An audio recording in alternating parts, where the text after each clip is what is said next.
Fundação para Consumidor lança um projeto digital para comparar preços de material de construção localmente. A meta está para brindar transparência na cidadão que está construir ou renovar, devido à grande variação de preços na Bonaire. Diretora Giovanna Franz explica como o sistema aqui está funcionando.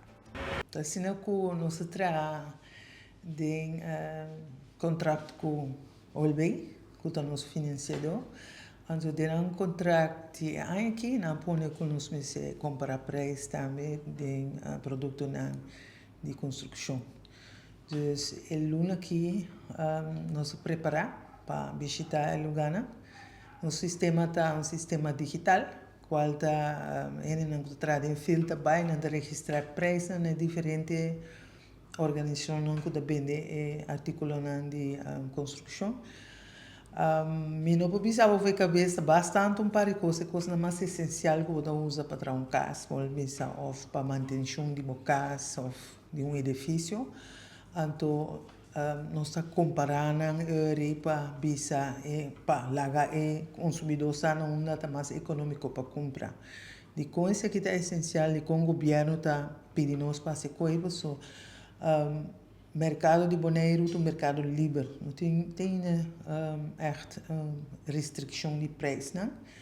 De maneira de mais transparente, mais honesto para o consumidor sano, onde para comprar mais barato, porque se não tem uma posição de desvantagem, tá dor tem comparação de preço.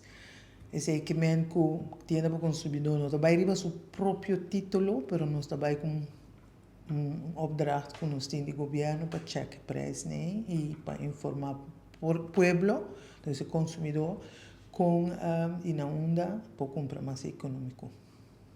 E informação de preço, mas não tem esse door de trabalhador de Fundação para o Consumidor, mas também busca of contratista não também dona essa informação. Não, se nós trabalhamos também, essa é a maneira mais safe por garantizar que o qual nós registramos no clube, nós temos um sistema que nós está registrado, depois o qual nós está registrado também para o lugar na caminho nós está registrado o preço, nós check por lá estudiar, então já nós está analisar com um texto e publicar. Fundação Tienda para Consumidor está fazendo uma comparação de preços de material de construção bajo de um contrato com o OLB, pero não está todo negócio a cooperar. Algum estabelecimento está frustrado e trabalho, obrigando a Fundação para buscar ajuda de todos eles para poder ter acesso à informação necessária.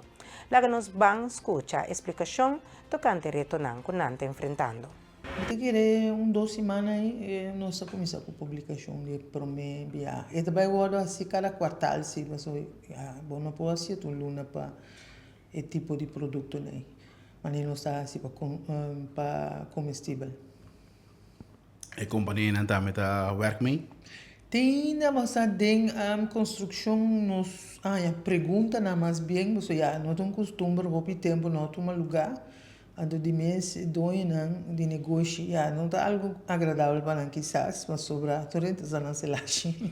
Então, botar força, uma concorrência. Então, esse é justo instrumento que está para ter uma concorrência justa. Porque se você não é bom informar, não é mais econômico, você seguir comprar caro. Então, se compra caro, está sustentando também preço, quizás, com nota mais com visa honesto para pueblo. Timbia é justificar o preço, mas timbia também pode exagerar. Se não são sata, de hora vou comprar preço, vou mira. Então, o produto não também timbia é difícil para bisa também de uma não dá bem, só dependendo de uma vou comprar, uma vou importar mais caro. Como você gosta de setup, se você tem erco ou não tem erco, quando traduz, você tem tudo isso, não que vai dar preço. Pero não se bisa mirando que o boneiro está virando mais e mais caro, então é importante sim para o povo um alívio e por escolher para o produto não mais econômico.